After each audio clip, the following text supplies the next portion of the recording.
Ha, hayırlı olsun. Allah hayır versin. Kendimize, elimize.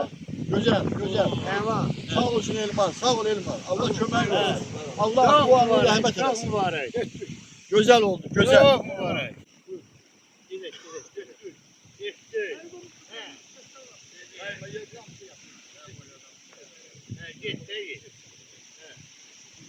Bak. Böyle. Çok mübarek. Çok. Git.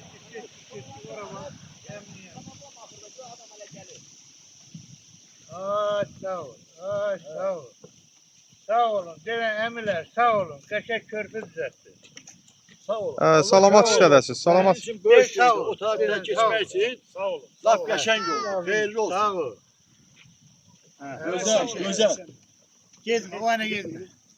Tamam. Uğru emler gelirler sağ olsunlar. Kismet.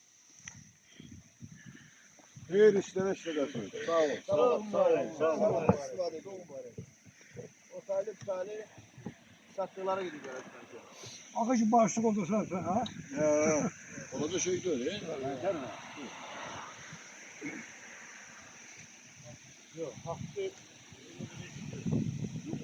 Sen sana da Allah sağ ol.